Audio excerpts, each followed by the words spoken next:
Hello दोस्तों, नमस्कार। कैसे आप लोग? आशा है कि आप लोग बहुत अच्छे होंगे। चलिए दोस्तों, आज हम बात करते हैं यूजीसी नेट पेपर सेकंड जो कि ऑप्शनल सब्जेक्ट कॉमर्स के बारे में बात करेंगे। तो कॉमर्स में इसमें आज का जो हमारा टॉपिक है बिजनेस इन्वायरमेंट, और बिजनेस इन्वायरमेंट में अभी प्रेजेंट टाइम में इकोनॉमिक्स पॉलिसी के बारे में हम बात कर रहे हैं। दोस्तों, इकोनॉमिक्स पॉलिसी क्या होती है? जो अर्थव्यवस्था की जो एक छोटी छोटी जो हम नीतियाँ बनाते हैं उसके बारे में हम बात कर रहे हैं। और उसमें भी यह है आज का हमारा फिजिकल डिफिसिट। फिजिकल डिफिसिट जो हमने बात किया था दोस्तों, वो एक साइड आपका रेवेन्यू होता है और एक साइड आपका एक्सपेंडिचर होता है। रेवेन्यू एक्सपेंडिचर और रेवेन्यू रिसीव, कैपिटल रिसीव और कैपिटल एक्सपेंडिचर। तो इसी पे एक फिजिकल डेफिसिट का एक सिनेरियो है जिसपे एक लाफर कर्व के बारे में बात किया गया है। लाफर कर्व क्या कहता है? अगर गवर्नमेंट मान लीजिए, अगर वो फिजिकल डिफिसिट, जैसे कि मान लीजिए सरकार क्या करती है, उसके रेवेन्यू के माध्यम से, जो रेवेन्यू होती है टैक्स के माध्यम से पैसे को कलेक्ट करती है। जैसे सैलरी पे टैक्स लगना, हाउस प्रॉपर्टी पे लगना, बिजनेस प्रोफेशनल हो गया, कैपिटल गेन हो गया, कारपोरेट हो गया, इत्यादि जो भी है गवर्नमेंट उन पे टैक्स लगा के, जीएसटी हो गया, वैल्यू एडेड टैक्स हो गया, इन्हीं के माध्यम से क्या करती है, टैक्स कलेक्ट करती है। अब मान लीजिए कोई एक व्यक्ति है, लाफर कर्व किसके बारे में बात करता है दोस्तों? आज हम बात करेंगे लाफर कर्व। लाफर कर्व यही है जो बनाया गया पूरा, इसका एक सिनेरियो, इसको बताते हैं। इसका इम्पैक्ट क्या पड़ता है? अगर सरकार टैक्स बढ़ाती चली जाएगी, क्या देश के लिए अच्छा होगा? आप खुद सोचिए, इसमें अगर बार बार टैक्स बढ़ता रहेगा, क्या देश के लिए अच्छा होगा? सबसे बड़ी बात ये हो जाएगा, जो व्यापारी है, जो इन्वेस्टमेंट कर रहा है ना, वो अपना इन्वेस्टमेंट क्या कर देगा? कम कर देगा, क्योंकि उसे पता है कि भाई व्यापार कैसे बढ़ा, बार बार टैक्स कौन देगा। तो इसी के ऊपर एक बात किया गया है, आइए हम समझाते हैं। मान लीजिए एक साइड हमने बनाया दोस्तों इन्वेस्टमेंट, कोई व्यापारी है, एक्स नाम का कोई व्यापारी है। अब एक्स नाम का कोई व्यापारी है दोस्तों, यहाँ पर हम एक व्यक्ति का इसे दृश्य बनाते हैं। अब इसने अपना व्यापार शुरू किया, इन्वेस्टमेंट किया करोड़ों में। मान लीजिए 500 करोड़ का व्यापार शुरू करता है। कितने? 500 करोड़ में। इसको दोस्तों करोड़ों में दिखा देते हैं। 500 करोड़ का व्यापार जब शुरू किया तो गवर्नमेंट उन पर टैक्स 5% लगाई थी। हर जो जितना टैक्स उनको देना पड़ता कि आपका जैसे जैसे इन्वेस्टमेंट अर्निंग बढ़ेगा, अर्निंग के साथ साथ जैसे आपका इनकम बढ़ेगा, आप पे टैक्स बढ़ता चला जाएगा। 500 करोड़ जब उसने इन्वेस्टमेंट किया, व्यापार किया, तो 500 करोड़ पे उनका अगर देखा जाए अर्निंग 5% था। 1000 करोड़ किए तो 10% बढ़ा दिया, कोई बात नहीं। 500 से अगर वो 1000 पे अगर 10%, कोई दिक्कत नहीं। 1500 करोड़ पे उन्होंने 20% दिया।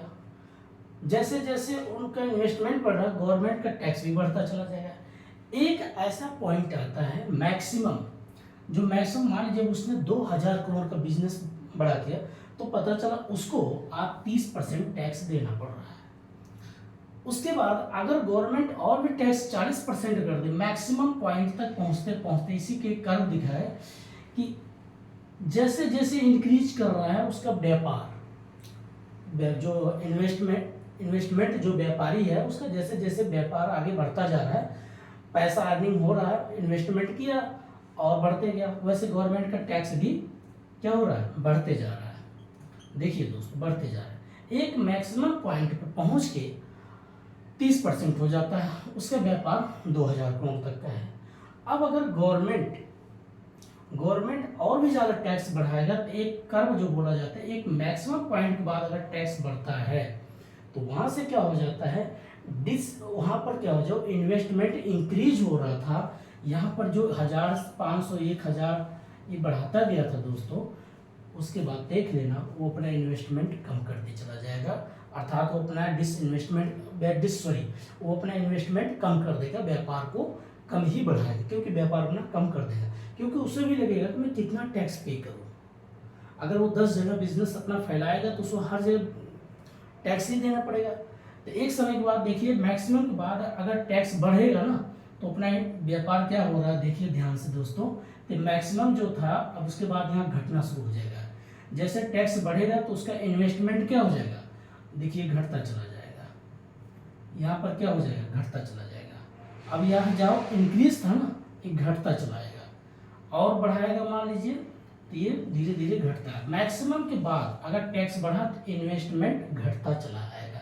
इसी बात को ये दर्शाना चाहता है कि गवर्नमेंट अपना एक मैक्सिमम तक ही टैक्स बढ़ाए, अगर उससे ज़्यादा टैक्स बढ़ा तो व्यापारी क्या करेगा, अपना इन्वेस्टमेंट कम कर देगा। क्योंकि अगर यही गवर्नमेंट 30% से था, अगर 20% रहता तो देखते जाइए कि वो अपना व्यापार को और इन्वेस्टमेंट करता, बढ़ाता, क्योंकि उसे पता है। एक चीज बड़ी अच्छी बात बताते हैं दोस्तों, अगर मान लीजिए आप व्यापार शुरू करते हैं 100 रुपये, मतलब 1000 करोड़ रुपये,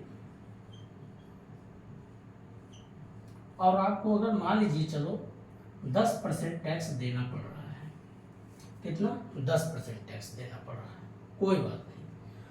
और अगर यही गवर्नमेंट मान लीजिए आपको 8% टैक्स कर दे, घटा दे, 2% और कम कर दे, तो आप खुद सोचिए जो 1000 का आपने इन्वेस्टमेंट किया था व्यापार में, उसको बल्कि आप सोचेंगे मैं अगर 8% है तो मैं क्यों ना इसको और 1200 करोड़ कर दूं। क्योंकि आप ये सोचेंगे कि जैसे जैसे टैक्स रेट कम होगा आपके मन में यही होगा कि मैं अपने व्यापार को और बढ़ाऊं। अगर गवर्नमेंट टैक्स जितना बढ़ाता जाएगा, एक मैक्सिमम पॉइंट के बाद, जैसे हम बताना चाह रहे हैं दोस्तों, मैक्सिमम पॉइंट के बाद क्या हो जाएगा, इन्वेस्टमेंट घटता चला। और अगर इन्वेस्टमेंट घटा तो यहाँ से बेरोजगारी बढ़ना शुरू हो जाएगा। क्योंकि अगर कोई व्यापारी जितना इन्वेस्टमेंट करेगा उतने लोगों को रोजगार देगा, और जब इन्वेस्टमेंट घट जाएगा तो रोजगार नहीं दे पाएगा। जैसे कोरोना काल में देखिएगा, अचानक से एक महामारी आई, लोगों अपने घर चले गए। अब बताइए, किसी के पास जब पैसा ही नहीं रहेगा, जब पैसा ही नहीं रहेगा तो कौन इन्वेस्टमेंट करेगा। जब पैसा रहेगा तो इन्वेस्टमेंट करेगा, और टैक्स रेट जितना कम रहेगा तो लोग उतने ज़्यादा इन्वेस्टमेंट करेंगे, क्योंकि हर एक व्यापारी प्रॉफिट भी कमाना चाहेगा, और जब वो प्रॉफिट कमाएगा, बचत रहेगा, तभी तो इन्वेस्टमेंट करेगा।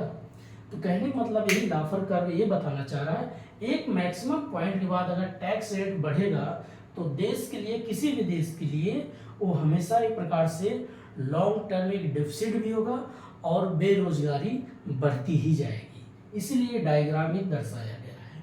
ठीक है, मैं एक बार फिर से दर्शा देता हूँ दोस्तों।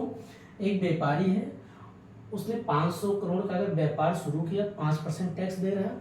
ठीक है, गवर्नमेंट ने जब उसने और अपना व्यापार बढ़ाया, 1000 करोड़ का किया, तो गवर्नमेंट 10% टैक्स लेना शुरू कर दिया। जब उसने 1500, तो उसने 20% देना शुरू किया। एक मैक्सिमम पॉइंट पहुंचने के बाद वो 30% टैक्स दे रहा। अब अगर इसके बाद भी टैक्स बढ़ाएगा गवर्नमेंट, तो धीरे धीरे जो इन्वेस्टर है वो अपना इन्वेस्टमेंट कम कर देगा, जो व्यापारी अपना इन्वेस्टमेंट कम करना, क्योंकि अगर 40% कर देगा तो बाहर कितना टैक्स दोगे। तो आप यही सोचोगे, मैं अपना समय देता हूँ, अपना पूंजी लगाता हूँ, अपना पूरा उसमें लेबर लगाता हूँ, अब मुझे ही नहीं कुछ प्रॉफिट होगा, मैं टैक्स ही देते रह जाऊँगा, तो मैं क्या, मतलब क्या प्रॉफिट कमाया। तो हर एक व्यापारी सोचता है प्रॉफिट। तो इसीलिए गवर्नमेंट को यहाँ पर ये लाफर कर इसीलिए पॉइंट दर्शाया गया है कि मैक्सिमम के बाद टैक्स ना बढ़ाएं। अगर टैक्स बढ़ेगा तो इन्वेस्टमेंट घट, देखिए मैक्सिमम के बाद अब धीरे धीरे क्या हो रहा है, जैसे टैक्स बढ़ेगा इन्वेस्टमेंट घटना शुरू हो जाएगा। अब जहाँ 2000 था तो यहाँ से घट के चला आएगा। अब यहाँ से अगर देखेंगे दोस्तों, ये घट जाएगा तो समझ जाइए 1800 आ जाएगा, और अगर टैक्स बढ़ेगा तो समझिए ये आपका 800 पे आ जाएगा, 800 करोड़ पे आ जाएगा। तो यही है दोस्तों, दर्शाना यही चाह रहे कि जितना टैक्स बढ़ाएंगे एक मैक्सिमम पॉइंट के बाद आपका इन्वेस्टमेंट, व्यापारी क्या कर देगा, व्यापार एक लिमिट में कर देंगे, और जितना टैक्स कम रहेगा उतना ही इन्वेस्टमेंट एक ब्रॉड लेवल में बढ़ता चला जाएगा। इसी ये जो कर्व है उसी के बारे में संकेत देता है। टैक्स रेट कम है तो इन्वेस्टमेंट ज़्यादा होगा, लोगों को रोजगार मिलेगा, और टैक्स रेट जितना ज़्यादा बढ़ेगा उतना इन्वेस्टमेंट कम होगा, लोग बेरोजगार हो जाएंगे। ये लाफर कर्व इसी के बारे में बात करता है। तब तक के लिए आज इतना ही। नमस्कार दोस्तों, जय हिंद।